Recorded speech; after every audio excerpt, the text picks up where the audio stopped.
Hannah. Hi, nice to see you. You too. Exacto. How's things? You're in sunny Bali. Yes, I'm in sunny Bali since 5 days. I came after Beautiful. Australia, after my little Aussie tour. Fantastic. And how long are you staying there for? For 2 weeks, and it's a pure vacation. Oh, beautiful. 2 weeks of only holidays, and I'm really enjoying that. I don't know if I actually ever been to such a tropical place just for holidays. It's really nice. First time? No, I've been here to play in a festival 5 years ago. Okay. And I see that you're going to be in Thailand soon. Are you making your way to Thailand from there? Exactly. Like after here, we're going to go to Thailand for the Wonder Fruit Festival. Fantastic. Which that has been kind of like my Aussie tour route. The 3 times I've been to Australia, that was always first Australia and then Wonder Fruit Festival. So I'm happy to repeat that one more time. Great. So yeah, it's I guess a nice run, going through Australia and then hitting some parts of Asia. That's usually the route, isn't it? Yeah, it's perfect for me. I hope I do that again one day. I hope it's not the last time. Well, I'm glad. Look, thanks for joining me. I wanted to have a chat with you because obviously I came to your gig in Sydney recently, and I just really thoroughly enjoyed your set, and I wanted to learn a little bit more about you and share with the listeners. What we do here on this podcast is try to share some insight onto some people in the music industry, both artists and professionals, and be able to share what people are doing and how they're doing it, and try to help other people like what in their own careers and their businesses, their music business careers. So, why don't you tell the listeners a little bit about who you are, and I'm intrigued about where you grew up and how you came to learning about all this amazing music that you play, and how you've come to be known as this amazing global beats trailblazer. Yeah, thank you so much for the interest. I appreciate your interest in that. So let's get started. Tell me, well, why don't you tell me where were you born, and tell me a bit about your early sort of career. I'm born in the north of Germany, so close to Hamburg, in a city called Bremen, and I was always fascinated by music, but it's not that I've been exposed to that much music.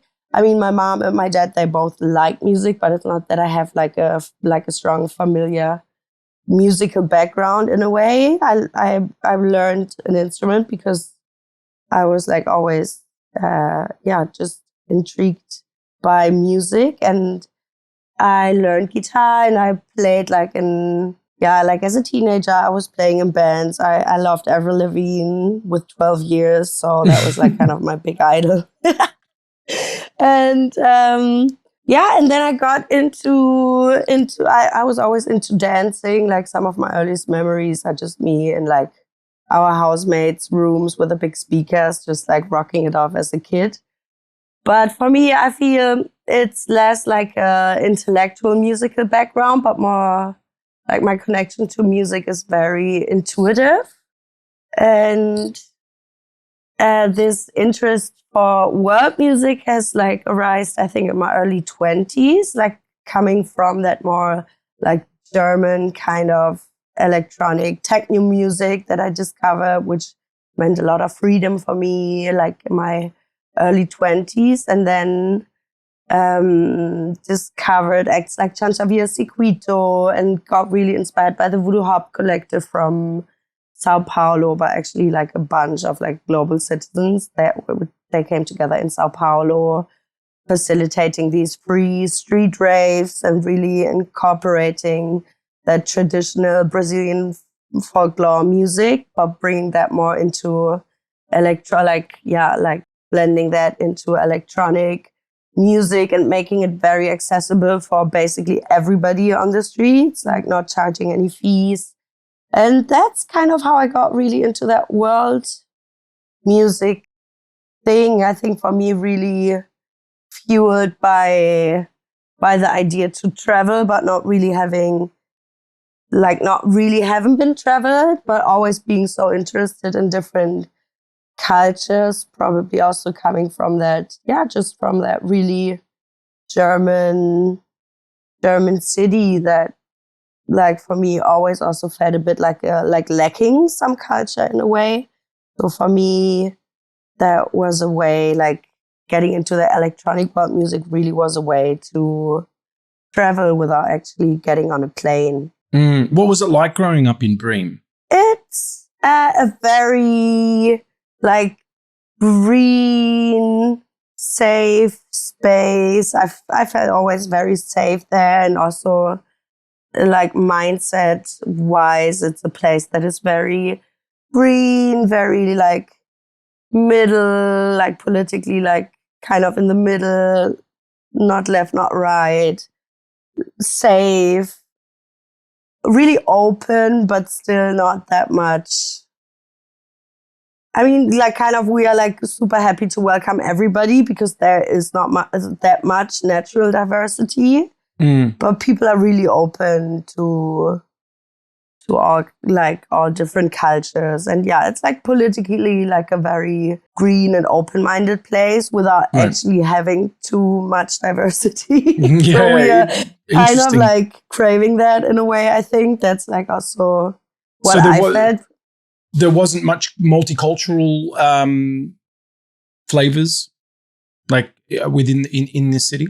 Of course, I mean, in Germany we do have like a big Turkish community. We do have people from everywhere, but it's not there like in London or Paris, like, so multicultural and colorful. There for sure there is, like, communities for, like, with different backgrounds, but it's not that colorful and diverse as, like, as, like, what I would have wished for as a child, or that was always my idea as a child, like, where the world is going, like in best cases, just that everything gets mixed up and we are just allowed to, like, accept and embrace the diversity in this planet as, like, ours and not as, like, theirs. Or Were you DJing in your teenage years? Were you DJing back then? No, I actually started when I was 20 years old. I think that's when I got my first turntables,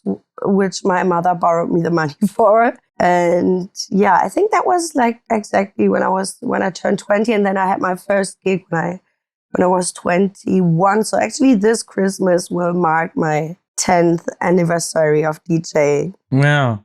And like the the musical palette though, like, because what I found was so diverse and so, like, enriched with so many different sounds, and you're able to connect them together. You would just really honestly, I found because this sort of genre of putting this sort of music together, it requires a depth of knowledge, and I'm fascinated by the way you connect with the music and being able to do that. Like, it almost seems seamless for you. It seems almost like something that you were called to do, almost, like it was from some kind of higher, like, connection for you, like it was, like, Thank you. Honestly, it seems, you're, I was thinking, I was like, oh, must have, gone on these amazing adventures and met all this, and was with a tribe and learned all this music and, like, I'm curious about that. Like, where did this fascination and such a deep understanding of all these cultures, like, and has it just been this, like, road of a discovery along the way and being able to weave this music together? Thank you so much. I'm really stoked to hear that. That makes me very, very happy. That's such a big compliment. I got that, or like I heard that already from other people that were like kind of surprised, like meeting me and then telling me that they've been listening to my music and they imagined this anthropological professor or something that did like so like years of research.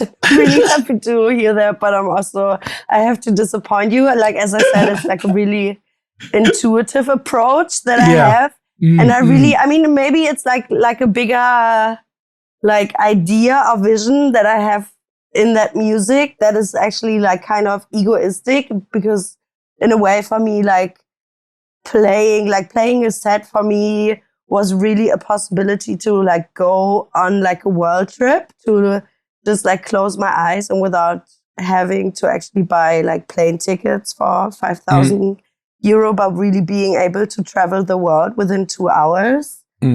So, and maybe also it's because of that, like of not really having this like cultural background, which like friends that I know, which have like Bolivian parents, you know, they have like this, like they have these like roots, or they have like this cultural background, which I always felt I'm like lacking. I'm like German, and it kind of, I mean, I'm very grateful to like have this privilege of a German passport, but I always felt that lack of culture and of music and this like just like strong connection, because I've like Germany is such a like intellectual country, but in terms of, and we have like all this like big, like these big composers from like Mozart and Beethoven. But for me, like this actual like music, like, yeah, like dancing, this like whole culture of like people jamming together and just starting to dance. That was something that I really always missed. And that when I saw that in like African communities, or like even if we didn't have that much in Bremen, but just like seeing like a Turkish wedding and seeing like everybody just like dancing and just like letting go and like shaking it off, that was always something that fascinated me, and that somehow that I felt like I'm not German in that way. I want to have this, but I don't like have that in a cultural way, and we don't have that in our culture, and I was missing that. So I think in that way, that was my like playing that music and trying to bring that to the dance floor, into the like a communal moment that you have like in a festival or in a rave. That was really my way of just like getting that. And because I always really, really felt so dragged towards that, but I didn't have that. And in the same time, I think just like the past 10 years politically, like what was going on in this world, for me, playing that music was also a way of just putting out my political, like, my idea of like where this world should go, and that we should appreciate each other's cultures and like be nourished and like bring them together, because the more like we can bring them together, the more diversity and, for me, like beauty in the end we get, and the more we can appreciate like all these different cultures and see the differences, but also see the similarities that we have. And that music for me is really like any culture you would go, you have drums. Like that's in every music, like every ancient music there is. Like it doesn't matter which continent you go, that is drums, and that kind of is like the element for me that is, I think, really present in every track that I play is like good drums. And that is like something I really feel that brings us all together in this like, this is like such an ancient element that brings us all together on the dance floor, and kind of really, I don't even know how to express that in English, but it really brings out this like, you could say it in German. Yeah, like, I feel like this is like the drums is like an element that we all can like unify on. Yeah. And that we all like somewhere have deep inside of us, like this caveman idea of just like hitting one thing and moving to it. And yeah, for me, like playing that music. And I love that when I'm like playing in a festival, like somewhere around the world, and then people come up and they're like, you played this Turkish, like you play like this Turkish song came in that I would always listen to in my childhood, or that my mom always like played on records when I'm home.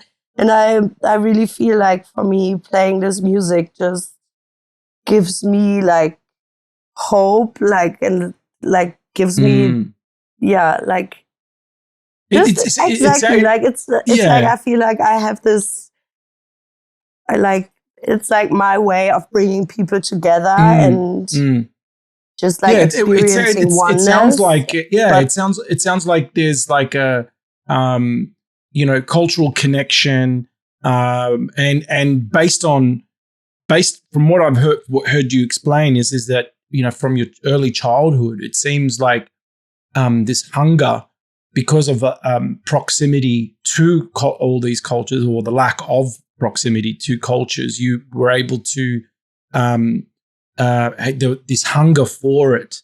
But it could have gone the other way for you, right? Because you weren't exposed to this stuff, and so the curiosity, where did the curiosity come from, aside from like wanting to find it? But is that because you'd learned that from mum and dad, or something that gave you this sort of open perspective? Because you could have been completely closed off and not aware or accepting of cultures, and wanting to go down that path to find more of this music or want to connect with it. It could have been the other, you know what I mean? It could have gone the other direction. So what do you think? I mean, I think in the end it really came down like just me like following. I mean, I'm like a person that is always really driven by fun, and like sometimes that was something that really like bothered me, because for me it's just so hard to force myself to do things, even though I know that it would be good for me, like in a way. But for me, it was always really hard to just force myself into certain things. And going like to clubs, and yeah, that was for me always just like when I started discovering this like alternative clubbing scene, or like real like raves. That was just for me such a way to let go, and the approach or the idea like playing music that arose when I actually had my first club experience in like an alternative club in my hometown. And this woman was like standing behind the DJ booth, and I just had never seen that before. Like a woman, like a female DJ. I just never had seen that before. And I think, yeah, like for me, it's like there definitely happened something like a German rave education. And then I just got really lucky that I found this, that I just like found these artists like Chanchavia Sequito in the right moment, and that I got exposed to voodoo hop, and that I kind of like found this like different style, but combined that with like traditional like ways of playing techno music, which is repetitive. And yeah, like the transitions I do, I think they are more inspired by actual like the way of like techno, like the way of playing techno, like mixing techno tracks or house music. So I have this like more traditional style of mixing, but with this like, with these like other tunes. So it works kind of on the floor, like rave music, but it has all these colorful and diverse elements in it. But it's like the idea of this like rave trance, but bringing in all these other elements. It's a big part of German culture, like self-expression, and through rave and techno were ways of Germans sort of fighting against the system in a way, and being able to express themselves. And you mentioned before about that political kind of statement. So I can see that coming together. I hear that from your experiences and what you're describing, and that commonality of I love what you said about the drums being the cultural connector in all cultures, and so in terms of seeing, was that also a part of thing that sort of inspired and motivated you as well? Seeing a woman DJing, that was like, hey, I can, I want to do that, and I can do this too, For sure. This is a moment that I actually will never forget, when this woman was like playing in the club. She only had brought her records, and she was also playing she was playing techno music, but with all these really like beautiful jazz elements. And as I said, it was like the first time for myself coming into like more alternative, like into like a real rave club instead of more like a commercial club. I was exposed to electronic music before, but like a real rave where like all these different kinds of people, like people wearing ties, but people wearing nothing, and just everybody had their eyes closed, and it didn't matter. You didn't go there to like network or to hook up or whatever. People just really came for the music. And especially me being like back then, being like 18 years old and just like wearing high heels, even like coming from this commercial disco, wearing high heels, coming into that club and just like not being exposed to like guys trying to hook up, but just everybody had their eyes closed, and people just really came to dance and to move and to get together, and the music would unify them, It was like, for me, it really was such an aha moment. And then, seeing that woman there playing, and people she didn't get any like silly requests, or people weren't like, she was like fully accepted because it didn't matter. And I think for me, ending up in that scene, it was really fueled just by, I really feel that rave music scene really just is like such a safe space for so many people that like don't feel safe into this world, for all these like creatures that maybe are not like 100% conform, or that don't fit into that like really straight idea of society. And then bringing in there all these like, also like, for me, like being able to hold space for all these different cultures through the music, through like, actually like opening up to all these different cultures by all these different elements and drums and beats, just actually for me, I think was a way to, just to not lose hope, to just like embrace all the beautiful things that I see in this world, and that maybe feel like not really having such a place, but then it seems like it was a way you found a platform to contribute to this movement. You said it perfectly before as well, like being able to go to different club spaces and not and being able to come there and close your eyes and feel safe and not be worried about the person next to you, and being able to be inspired by that, but also be able to express yourself and have a voice in this place. Like, I can relate to that. I feel like all my years of, from my past of DJing, I was never really be able to articulate it that way, but it makes so much sense because it's a way to be seen and heard as well. And that's not a bad thing, like we get taught to, shut ourselves down almost, like we've been told, to be seen and heard, like, no, you've got to chill out, There's nothing wrong with doing that. There's nothing wrong with being able to, have a place where you can express yourself in such a way. And also, for me, it was just so inspiring to see a place where it doesn't actually matter where you're from or what you are wearing or what's your, even what's your political idea, you know? It's like, it doesn't matter, but we can all get together on that music, and we all like feel like something similar when that drop happens, you know? And yeah, like for me, that was so fascinating. That was so beautiful. And then I think like another part that comes in for me is definitely also just growing up in Germany with that German history that we also, that like everybody that goes to like a German school in Germany is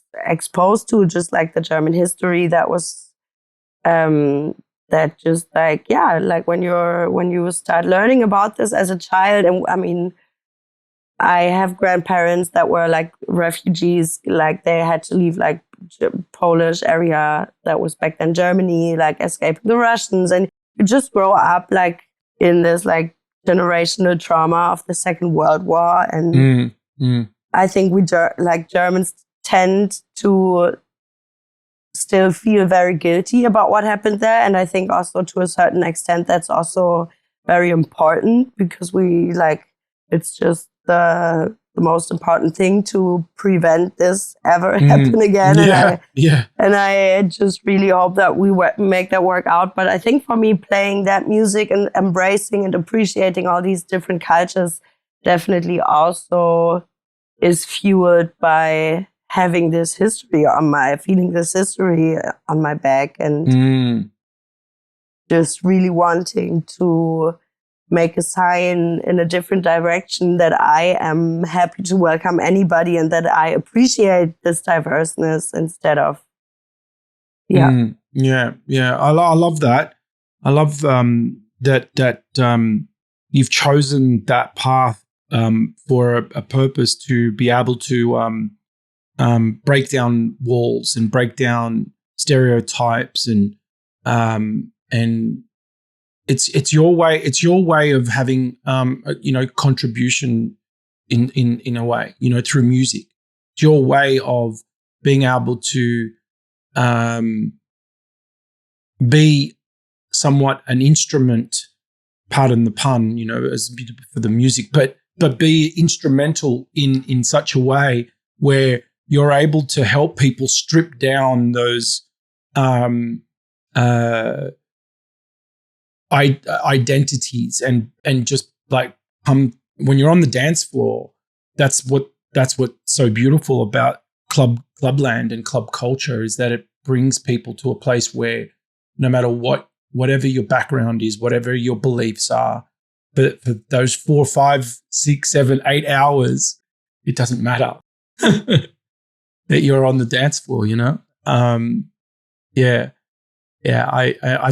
I think music that way is such a beautiful thing, and being able to, rather than just doing techno or just straight up techno, but also bringing all these other flavors that are so passionate about, is also it's a universal. It makes it even more universal language almost, Yeah, that's what I feel totally.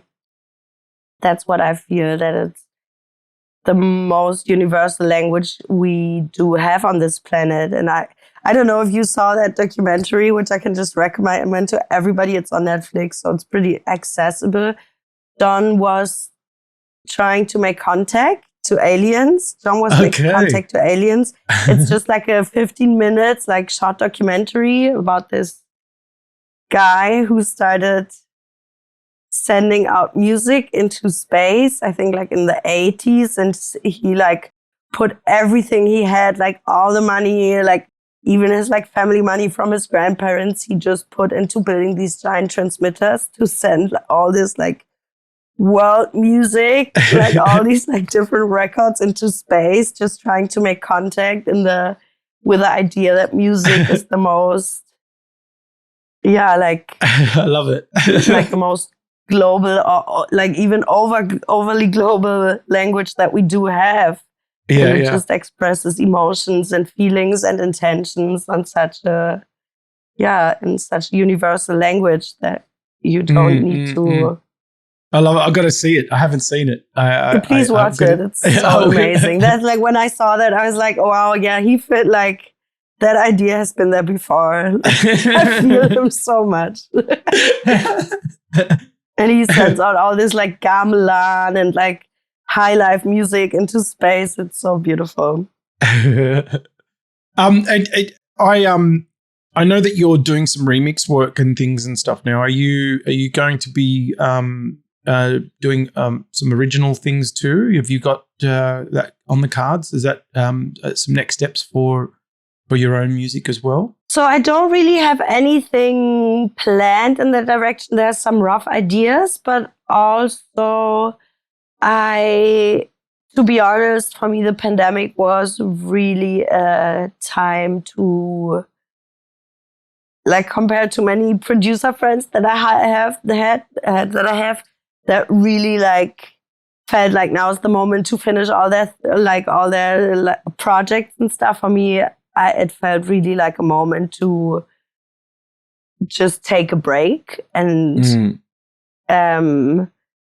start seeing music again in a different way, like not as my work tool also. For me, I really used the pandemic to just like get back to just normally consume and listen to music, not in a work related way. And I really got into like a lot of like things that I just didn't feel like I had the energy before, like really like away from music stuff, like doing stuff with my hands again, learning welding. I got myself a welding machine and started making rugs. I also started teaching DJ workshops. And I don't have anything planned in the production thing, and I feel like there will like come something out, but I can't really force myself to it. And I feel like the moment will arise, but that's like the DJing something I do really intuitively. And for me, it's not that I'm that like typical like music nerd, just like geeking out in Ableton and losing track of time and everything. But for me, I think my best workflow is actually to work with a person that is that geek person that can help me and share your ideas. My ideas more. Exactly. So I'm definitely up to put out some stuff there, and I have like many ideas, but I'm looking for that person, and I need to find that moment to sit down. It seems like intuition seems to be the key part of your process, like your creative process, and that that whole thing about not pushing yourself also, I think is can create and it's almost like anything in life. The more we push for something, the more it resists, so that, exactly. So I think that whole idea of allowing to kind of just be in that flow and be in that makes it, there's something special about that. There's something special in sort of harnessing that kind of authenticity almost, it's almost like just allowing it to be natural, That's what I feel, especially in these creative, in a creative way. I don't know, actually in all kinds of ways. I mean, that's kind of how I actually got into music, because I couldn't force myself to these other things where I kind of thought they would be good for me. It would be so good if I would just like work through this and like force myself to do it. But then I just didn't. And that's actually how I ended up here. And it actually brought me to this place that I love. And I feel also the music that I play. So I play electronic world music, but especially when I started, like I was so obsessed with this idea of decelerating the electronic music, and like also just like from myself, like discovering all these like pitch down, like the music that I discovered got slower and slower. And for me, being on the dance floor and just feeling, instead of this like 120 BPM techno that actually is in that tempo because it's above your heartbeat rate. And so it, like when you're dancing in front of a big speaker, your body adapts that like tempo. So it actually naturally, even without any substances, just like pushes you and like gets you faster and makes your brings your heartbeat up. So then when I started discovering all this like slower music, which is actually like under your normal heartbeat rate, and like being like on the dance floor with a good sound system for 2 or 3 hours and actually feeling that effect of my body like really slowing down, and that in a time where I feel everything becomes so fast and so, yeah, like pushy. That was really for me like such a beautiful anti-movement to like that idea of everything speeding up. So that idea of deceleration, it doesn't feel authentic to me, like pushing my career while I'm actually trying to promote deceleration.